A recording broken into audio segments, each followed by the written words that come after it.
એને કેવી રીતે વાપરવો એ આપણે શીખવાની જરૂર છે. એ આપણે શીખવાની જરૂર છે. એ હવે આપણે કેવું જીવન જીવવું છે. ગઈ મોસમ ને છેલ્લે પૂછતીએ થોડી થોડી સમજણ થઈ. એ ખાવા જેવું પાક્યું નહીં કઈ કે છે નટું ભાઈ બોલ કેવી કરવી એ મારા ભાઈની સીઝન બદલાઈ ગઈ.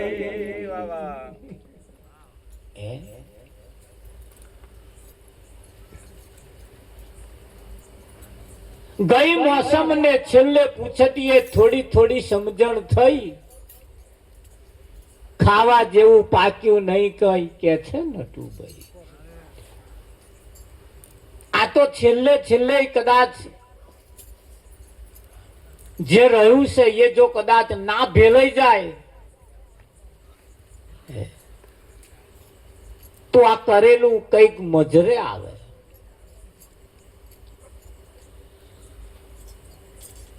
ભજન ને અને ઉંમર ને કોઈ લાગે વરખતું નથી.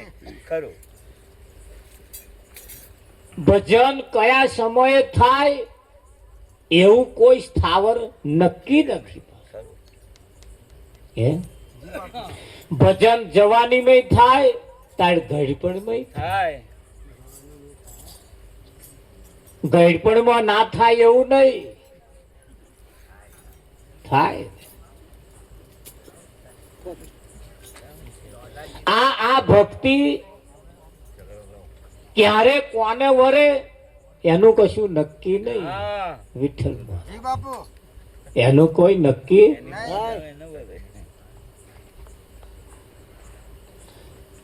અનસુયા ભક્તિ કરતી હતી.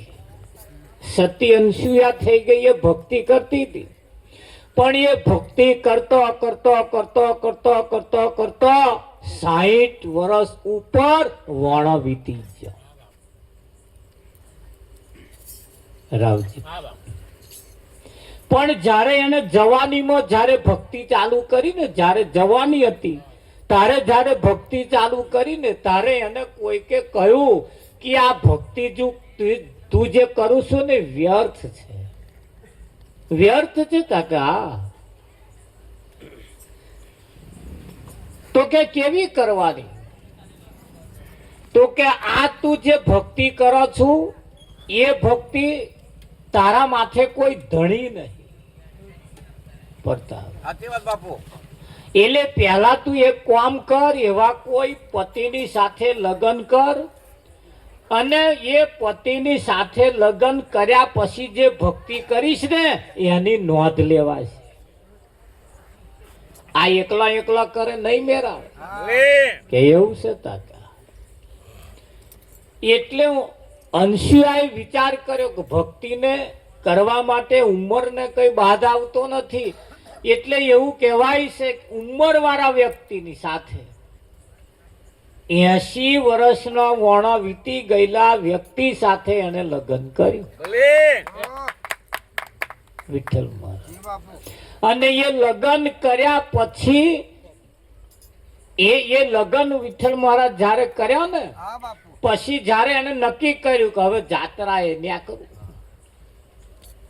હવે જાત્રા કરવા જવું.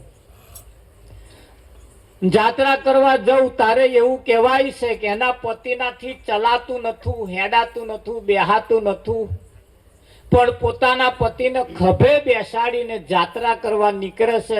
એક દિવસ આકાશવાણી થઈ, અનસુયા 24 કલાકની અંદર તારા પતિનું મોત છે. એવું છે તાતા. હવે જયારે મોત આવ્યું પ્રતાપ તારે એક એક એવું તીરથ બાકી રહી જતું હતું. હવે તીરથ જ્યાં સુધી ના પૂરું થાય ત્યાં સુધી ભક્તિ પૂરી ના થાય, જીવન સફળ ના થાય. હવે બરોબર જ્યારે એ પૂરું કરવાનો સમય આવ્યો તારા આપણા મોતનો સમય આવ્યો. આપણે કેવું છે,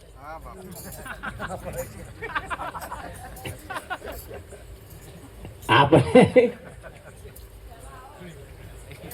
ન જણાયું જાનકી નાથે કાલે સવારે શું થવાનું છે.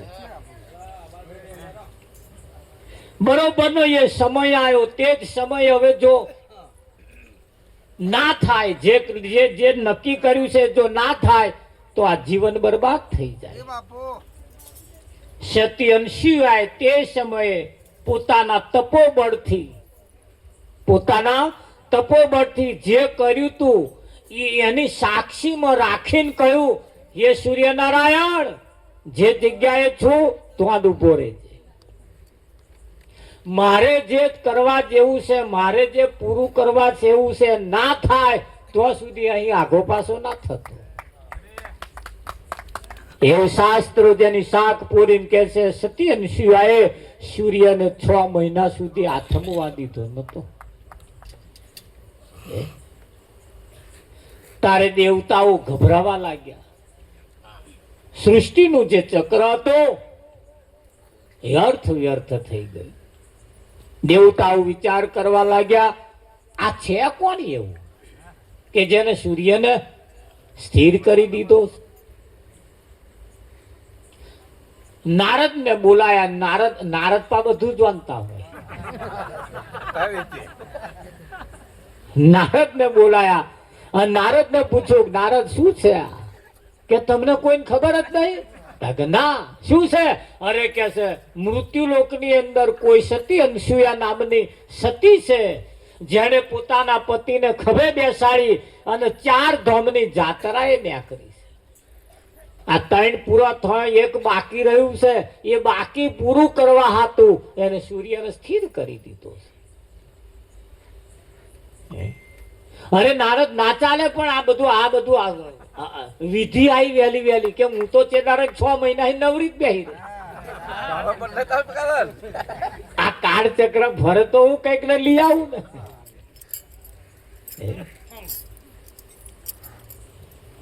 લખવા વાળા, ભૂહવા વાળા એ બધા કરા, બધા રજા ઉપર પડી ગયેલા, બધા કોઈ મેર જ આવે નહીં. એવું કહેવાય છે કે બધા દેવતાઓ ભેગા થયા અને શું એને આજીજી કરવા લાગ્યા. વિનંતી કરી અને વિનંતીના અંતે અનસુયાએ એક પ્રસ્તાવ મૂક્યો, મારું કામ પૂરું ન થાય ત્યાં સુધી મારા પતિનું મોત ના થાય. અને એવું કહેવાય છે કે દેવતાઓએ જ્યારે એને મદદ કરી તારે એ સૂર્યને અહીંથી છૂટો કર્યો અને અંશુયાએ લીધેલી પ્રણ પ્રતિજ્ઞા એને પૂરી કરી એક વખત. એમ જીવનની અંદર અહીં આપણો પણ કોઈ ધ્યેય છે, અહીં આપણો પણ કોઈ ધ્યેય છે. અમારા રામદાસ મહારાજ બોલ્યા કે હવે જીવન અત્યાર લગીન તો મેં પરમાર્થના કાજે વાપર્યું જ છે અને આ શરીર રહે તો સુધી વાપરે જ રાખી. મૂર્તિ ફાલુડીને કઈડ્યો પાછો વ્યાછી. મૂર્તિ ફાલુડીને પાછો કઈડ્યો વ્યાછી એક એવી કહેવત છે. આવા ઝાલ્યા રે ફરી. એક તો આડમ હતું જ તે, એક તો આડમ હતું જ તે અને પાછું મળ્યું પડતા. આવા ઝાલ્યું રે. પણ જેને નક્કી કર્યું છે, જેના જીવનની અંદર કઈક ધ્યેય છે, અને દરેક વ્યક્તિના જીવનમાં કઈક ધ્યેય હોવો જ જોઈએ. છાપરું કરીને પડી રહેતા હોય એના જીવનમાં પણ કઈક ધ્યેય હોવો જોઈએ. આવતા વર્ષે પાકું મકાન બનાવી દઉં, પરિવાર સુખેથી રહે, એવું કઈક નક્કી કર. અને ધ્યેય પ્રમાણે જે ચાલે છે અને કોક દાડે ધ્યેય પૂરો થાય છે ને થાય છે. દરેકના જીવનમાં કંઈક ની કંઈક ધ્યેય હોવો જ જોઈએ. ધ્યેય વગરનું જીવન નકામું છે. ધ્યેય વગરનું જીવન નકામું છે. ધ્યેય વગરનું જીવન અરયા ઢોર જેવું છે. અરયા ઢોર જેવું છે. ઢોર બે પ્રકારનો હોય, એક ધણિયાતું ઢોર અને એક અરયું ઢોર. અરયું ઢોર હોય આખો દાડો વગડામ ચારો ચરે, પણ હોજ પડે કોઈ ખીલે જઈને ઊભું ના રહે. ઊભું રે. અને ધણિયાતા ઢોરે પણ આખો દાડો ચારો ચરે, ખાય પીવે અલમસ્તાન થાય, પણ હોજ પડે એટલે કોઈ ખીલે જઈને ઊભું રે. એ ધણિયાતો ઢોર. એમ આપણા જીવનમાં પણ કંઈક ધ્યેય હોવો જોઈએ. જેના જેના જીવનમાં કંઈક ધ્યેય છે એવા હોજ પડે, એવા ખીલે જઈને ઊભા રહે. અને એ ધ્યેય એવો હોવો જોઈએ જે પોતાને પણ ફાયદો કરે, સમાજને પણ ફાયદો કરે, કુટુંબને પરિવારને પણ ફાયદો કરે. એવો આપણો પણ કંઈક ધ્યેય હોવો જોઈએ. એવો ધ્યેય આપણો પણ કંઈક હોવો જોઈએ. અમે ઘેરથી નક્કી કર્યું, જે જગ્યાએ અહીં આવવાનું હતું એમની પાસે લોકેશન મગાઈ નક્કી કરીને હેડ્યા. એ લોકેશન પ્રમાણે જ્યારે અમે હેડતા આયા ને ત્યારે સીધા અહીંયા જ આવીને ઉભા રહ્યા. એ લોકેશન એ તમારો ધ્યેય છે. અને એ ધ્યેય જે નક્કી કર્યો છે, જેમ અમે એ લોકેશન મોબાઈલમાં નાખ્યું અને એ પ્રમાણે ચાલ્યા, એ લોકેશન તમને તમારા ધ્યેય સુધી તમારે જો જવું છે ને તો તમને લઈ જાય.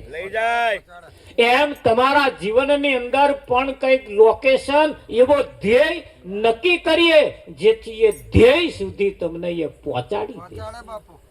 પણ એ ધ્યેય સાચો હોવો જોઈએ. હવે જેના કોઈ ધ્યેય નથી, જેને કોઈ લોકેશન જ નક્કી કર્યું નહીં, એ કઈ જાય? આડાવડા ભટકાઈ મરસ. જે સમયે જ્યાં પહોંચવા જેવું છે તો પહોંચી શકતા નથી. કેમ? એવું ધ્યેય નક્કી કર્યું નથી. એમની પાસે કોઈ લોકેશન નથી. એવું અહીંયા માપ રાખવું પડશે. માપ. જીવન જીવવાનું પણ માપ હોવું જોઈએ. તો કેવું જીવન જીવવું છે? એક રસોઈ બનાવવા માટે આપણી પાસે મીઠું છે, મરચું છે, બધી બહુ સામગ્રી છે, પણ કેટલું મીઠું નાખવું એનું માપ તમારી પાસે હોવું જોઈએ. જો વધારે નાખો તોય ઉપાધિ, ઓછું નાખો તોય ઉપાધિ. એટલે ના ઓછું પડવું જોઈએ, ના વધારે પડવું જોઈએ. માપમાં જો હોય તો દાળ માં હવા આવે. અમાપ વગરનો જો માપ વગરનો જો રસોઈ બની છે ને તો આ લોકો થૂ કરીને કાઢી નાખે. કાઢે કે ના કાઢે? માપ જેવી દાળ ની અંદર જેવું માપ છે એવું તમારા મારા જીવનમાં પણ એવું માપ હોવું જોઈએ. માપ વગરનું જીવન એ નકામું છે. એટલે અહીંયા આગળ કહેવું પડે,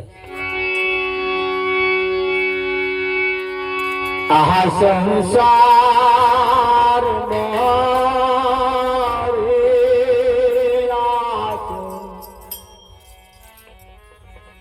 સહાર મારે જનમ્યા ગોવિંદના ગુણ ગાવા. સંસાર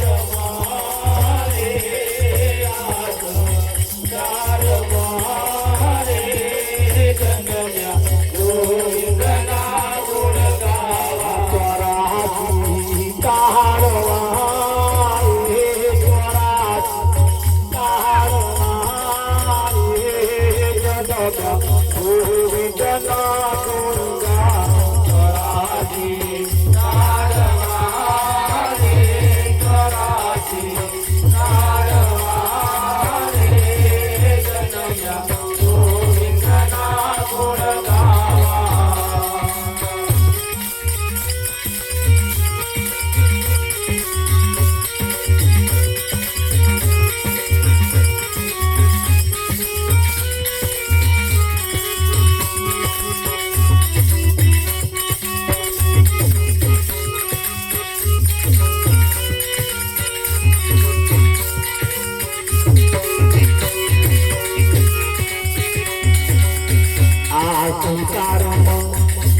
મળીને ગોવિંદના ગુણ ગાવા ગઈ ગોવિંદના ગુણ ગાવા સંસારમાં મળીને ગોવિંદના ગુણ ગાવા ગઈ ગોવિંદના ગુણ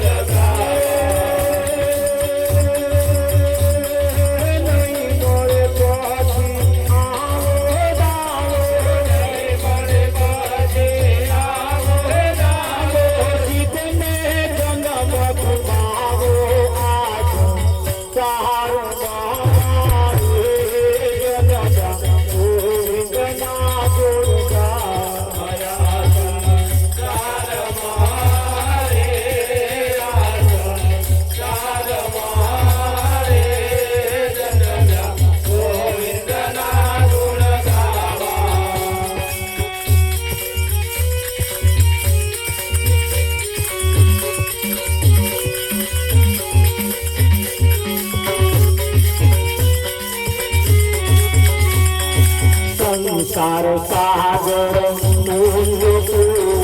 કોઈના પરવારી નમો ગઈ કોઈના પરવારી નમો સંસાર સાગર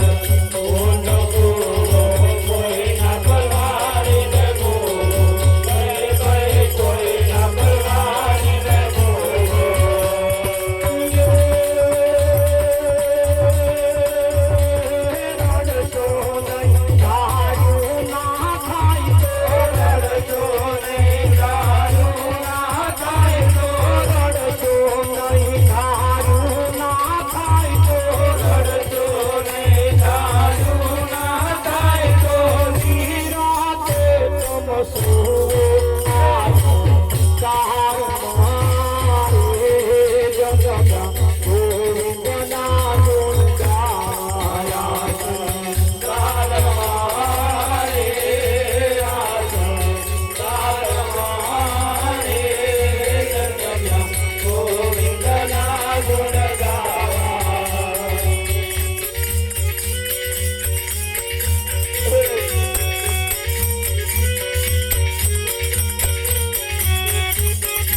ખાવા પીવા મોજ કરવા નથી પડ્યો જન મારો કહી ગઈ નથી પડ્યો જન મારો ખાવા પીવા મોજ કરવા નથી પડ્યો જન મારો કહી ગઈ નથી પડ્યો જન મારો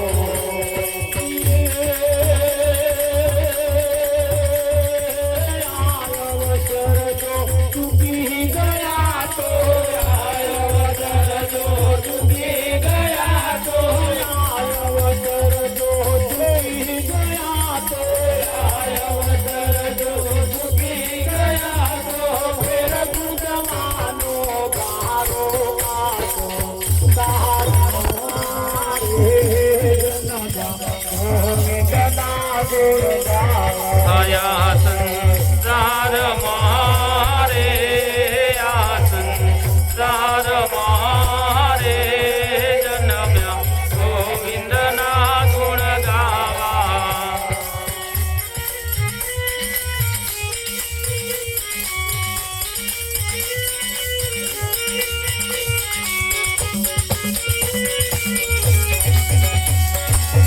આજ જગતની જોથી માયા બહુ લોકો પરમાયા ગઈ બહુ લોકો પરમાયા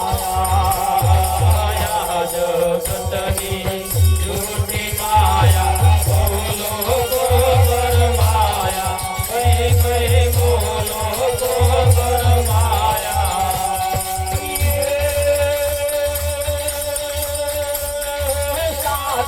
સદગુરુ જેને મળ્યા સાચા સદગુરુ જેને મળ્યા સાચા સદગુરુ જેને મળ્યા સાચા સદગુરુ જેને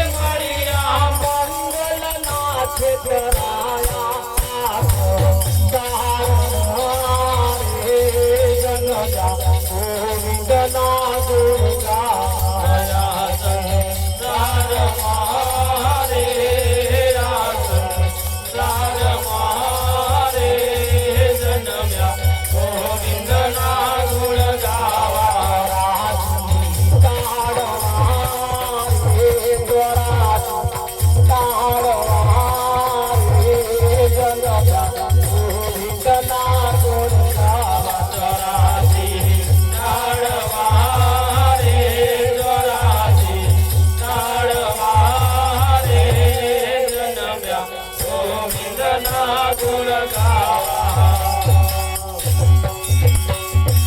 કામો કરવા છે, કરવા જેવું કઈક કરવું છે, હા, એ જ કરવાનું. એ નક્કી કરવાનું છે.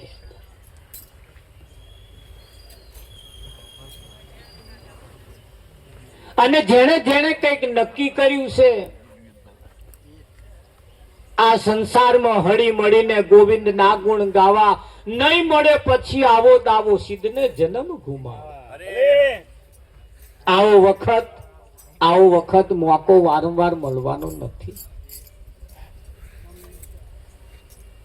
સ્વામી કોઈ ભાઈનો મોબાઈલ વાગે છે, જરી એને બંધ કરાવજો.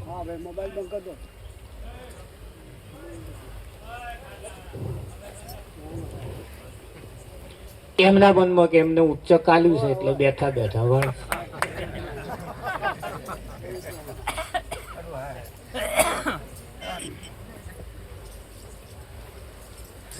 સંસાર સાગર ઊંડો કૂવો, કોઈના પરવારીને મુવો. આ કૂવો એક એવો છે ને, અહીં કોઈ પરવાર્યા જ નહીં.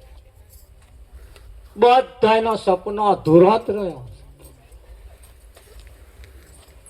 આ જગત ની અંદર બધાનો સપનો અધૂરો. છેલ્લે પૂછટીએ વાળાને જઈને પૂછ્યાઓ, આપણી આજુબાજુ છેલ્લે પૂછટીએ વાળા ના હોય તો વડોદરા સિવિલ હોસ્પિટલમાં જાઓ સાચી વાત. તો પડ્યા જ છે એવા. એમને જઈને પૂછો કે લ્યા તમારો ધ્યેય કશું બાકી રહી જતું હોય બોલો. એવા બધા બહુ સપના બતાવશે. અને એ કહે છે ભાઈ ઈચ્છાઓ તો બધી બહુ છે, પણ હવે શું કરીએ. હા બટ એવું લાગતું નહીં હવે. ઈચ્છાઓ તો બધી બહુ છે, પણ કે શું કરીએ હવે, હાજા થઈએ તો કરીએ ને.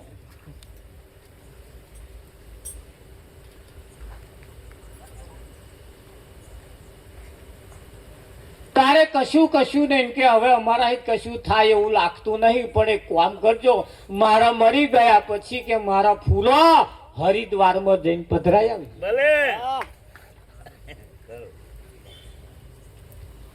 બર્યો નજીક બતાવીને ગયો હતો તોય સારું મહીસાગરમાં પધરાયો છે, તો ખર્ચો ઓછો થાત. પણ આ છેલ્લે પાછું એવું મિલતો ગયો, અમને કા ના ટાઈમ હોય તો આઘું જવું પડે. મેલીને જ એવું ગયા છે ને.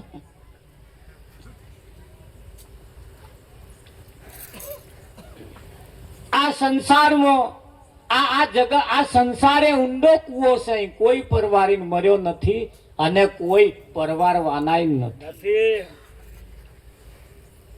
પણ અમારું તો કેવું એમ છે, રડશો નહીં. તમારું ધાર્યું ના થાય તો ચિંતા ના કરશો, રડશો નહીં. શાંતિથી એક વખત ઊંઘી જાઓ પડતા. શાંતિથી એક વખત ઊંઘી જાઓ, અને પછી જયારે ઊંઘીને ઉઠશો ને તારે તમને એનો રસ્તો મળશે. તમને રસ્તો મળશે. અને એ જ્યારે કઈક રસ્તો મળે ને તારે એ રસ્તો પણ સાચો મળે. સહેજ ઉભા રહીએ ને, સહેજ એટલે તરત એનો રસ્તો તમને પ્રાપ્ત થાય.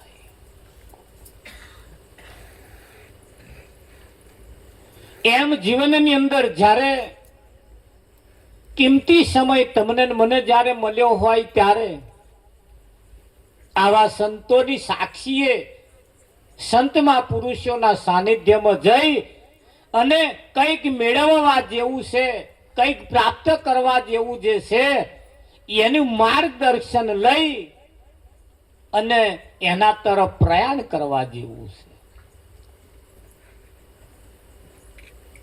ખાવા પીવા મોજ કરવા નથી મળ્યો જન્મારો. આ અવસર જો ચૂકી ગયા તો ફેર ગુંદવાનો ગારો. ખાવા પીવા મોજ મજા કરવા માટે આ શરીર પ્રાપ્ત થયું નથી. મહારાજની ભાવના તો છે જ, કોઈને ન્યાચે નહીં બેહાડી રાખવા, બધા ઉપર જ બેહાડી દેવા. મહારાજની ભાવના તો છે, હંસા ભમરી જેવી છે જેની ભાવના એ કરી પોતાના રૂપે રાજી થાય દુર્લભ એવા સંત છે.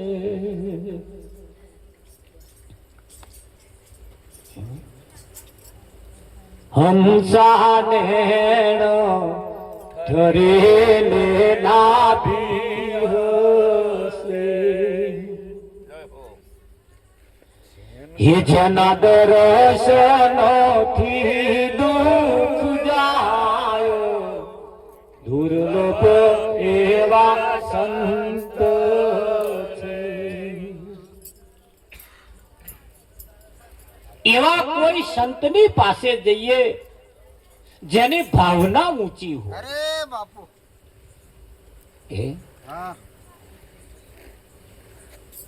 તો ઊંચી ભાવનાની જ્યારે વાત કરીએ તો સમડી હોય ને પેલું પક્ષી આવે જેને સમડી કહેવાય, કેટલી ઊંચી ગગનમાં ઉડે એટલી બધી ઊંચી જાય પણ છતાં એની નજર મરેલા ઢોઢા ઉપર હોય. મરેલું ઢોર ચોપડ્યું અને જોવા હાતું એ ઉચ્ચ ગગનમાં ચડે. કઈક એવાય પાછો ગગન ચડ્યો.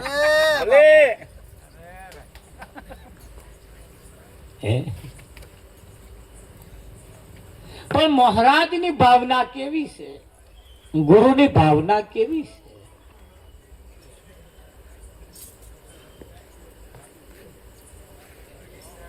અને એ જેની ભાવના છે હંસા ભમરી જેવી જેની ભાવના, ભમરી એ કેવી છે, ક્યારે એ ભમરી ક્યારે લગ્ન નહીં કરતા. નર નારીની જોડ ના હોય. એ ભમરી પોતે બીજાનો બચ્ચો પકડી લાવે. બીજો એ મૂકેલો બચ્ચો ઈયરો હોય ને, ઈયરો એવી ઈયળ ને પકડી લાવે. એ ભમરી પોતે કોઈ ભમરી કોઈ બચ્ચાને જન્મ આપતી નથી. અને એ ભમરીઓ બીજોનો ઈયળો પકડી લાવે અને એને દર બનાવી અને ડંખ મારી મય પૂરી દેશે. એ ઈયળ જેને મય પૂરી છે એ બહાર જે ભમરી રમકારા મારે ને અને મય પેલી જે મય ડંખ મારીને જેને બેહાડી છે ને એવો રણકાર હોભરે ને તારે એવું વિચારે ઈ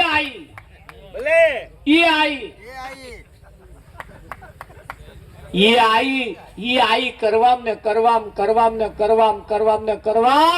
ઈયળને પાંખો ફૂટી જાય. અને ચટકો માર્યો છે, મય બેહાડી છે, છતોય કોઈ સમરણ ના કરે. એ મય ખોખા થઈ જાય. અને એ ભમરી જેવી ના બની શકે. તારે ભમરીનો એમાં વાંક નહીં. એમના એ ચટકા વેઠયા.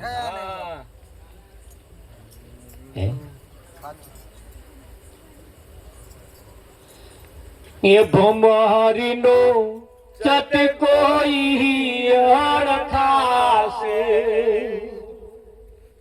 પછી તે ભમરી સરખી થાશે. એ પાંખો આવે ને ઉડી જાય ગુરુના સંગથી. પાંખો આવે ને ઉડી જાય ગુરુના સંગથી. હરિજન જેવા ગણાય ગુરુના સંગથી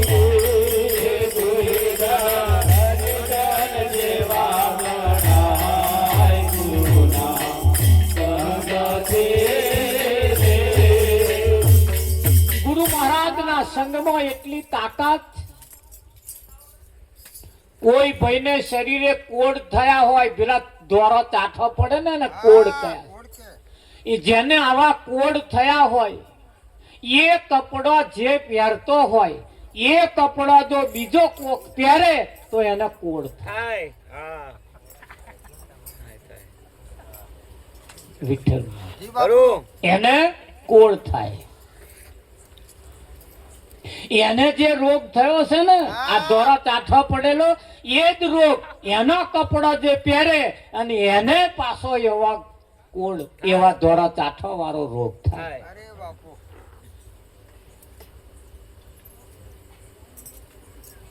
અહીં વિજ્ઞાન એટલું મોટું કામ કરે.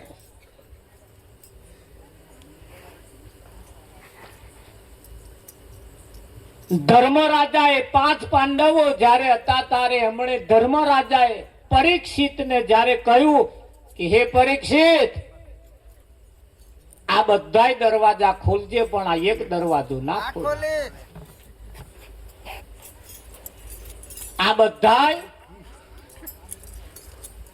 દરવાજા ખોલજે પણ આ એક દરવાજો ના ખોલીશ. એવું કહીને તો ગતા રહ્યા.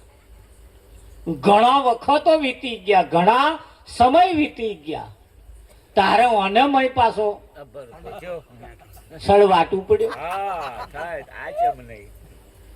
એટલે એને મનોમન વિચાર કર્યું કે આ બધાય દરવાજા ખોલવાના અને એકાદ દરવાજો કેમ નહીં ખોલવાનો, એની પાછળનું કારણ શું હશે? જાણવું તો જોઈએ, જાણવું તો જોઈએ. ગામમાંથી તમે જ્યારે હેડતા આવતા હોય, સાધન લઈને આવતા હોય, એટલે ગામનો વ્યક્તિ તમને એમ કહો કે શેઠ પેલા વળાંકમાં શેઠ ધ્યાન રાખજો. કેમ કે કશું જાણ્યા વગર મેળો ને સાલ ધ્યાન રાખજો. એટલે એ વળાંક આવે ને એટલે મયવું પડે કે હા પેલા ગામ વાળાએ આવું કહ્યું તું ને એ જ વળાંક આવ્યો. ફફડે માણસ. જો એમણે ના કહ્યું હોત તો કોઈ માથાકૂટ નથી. એટલે ધર્મરાજાએ જયારે આવું કહીને ગતા રહ્યા ત્યારે પરીક્ષિતને એમ થયું કે આ દરવાજો બધાએ ખોલવાનો, આ કેમ નહીં ખોલવાનો? પરીક્ષિતને જ કહ્યું તું ને, અરે જન્મે જઈ, પરીક્ષિત નહીં નહીં. હા એવું કેવું પા તમારે.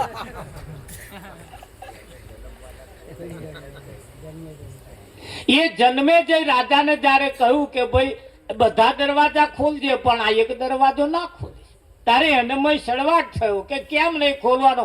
એટલે એક દાળ એમને ધર્મરાજાના ના કહેવા છતાં એ દરવાજો ખોલ્યો. તાર મય આબે હુબ માથાનો મુંગટ મૂકેલો હતો. એ તો વાત કહીએ, એ પરીક્ષિત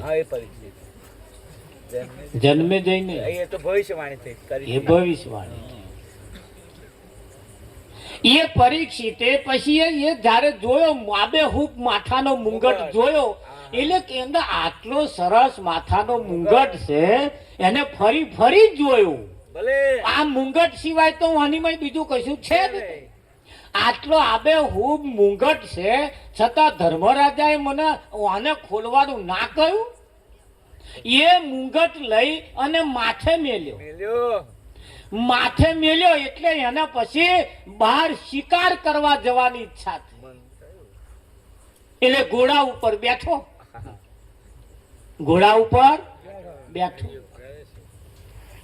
અને ઘોડા ઉપર બેસીને જ્યારે હેડ્યો ને તારે એને જે નતું કરવું એ કરવાની ઈચ્છા થઈ.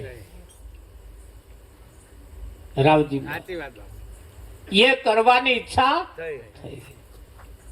થાય કે ના થાય?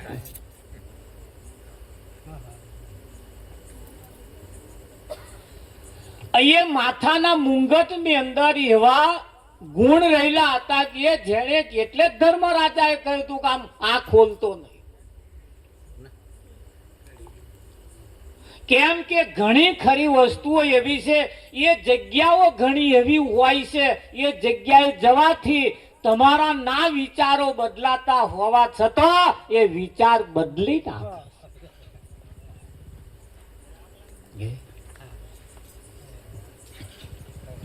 નાવડીની અંદર બેઠા પછી પર પારાશુર મુનિ નાવડીમાં બેઠા. આજ લગીન કોઈ માથાકૂટ નથી, પણ એ નાવડીમાં બેઠા ને એકાંત જ્યારે જગ્યા આવી ને તારે એના વિચારો બદલાયા.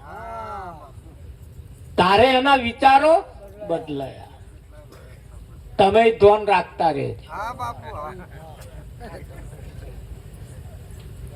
એ માથાનો મુંગટ મેળવાથી જેમ પરીક્ષિતના વિચાર બદલાયા, એકાંત જગ્યા આવવાથી પારાશુર મુનિના વિચાર બદલાયા.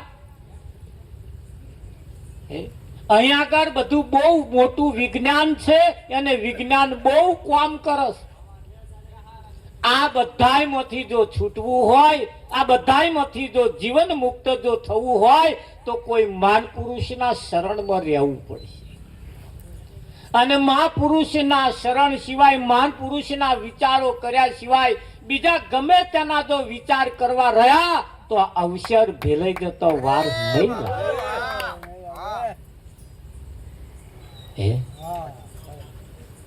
શું કરવા આયા હતા અને શું કરીને ગયા?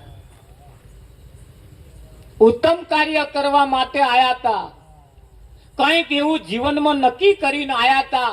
પણ વચ્ચે એવા મળ્યો, રાજા રાવણ નક્કી કર્યું ખારો સમુદ્ર મેઠો કરી, સોનામાં સુગંધ ભેરવું અને સ્વર્ગમાં સીધી સીડી મૂકવું. આડાવરા જવું જ ના પડે.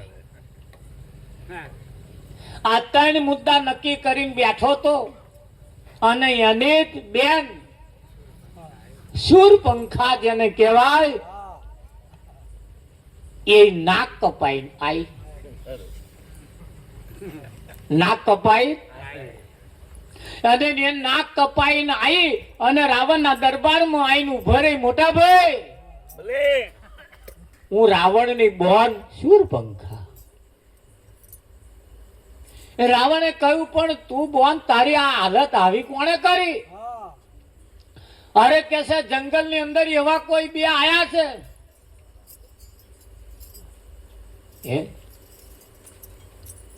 અને એવા આબેહૂબ છે. આબેહૂબની વાત તો ઠીક છે, પણ એની અંદર એક સ્ત્રી એવી છે જે આપણા રાજમાં શોભે એવી છે. એને હું લેવા માટે ગઈ, તમારા માટે. વાત આખી પલટાઈ નાખી.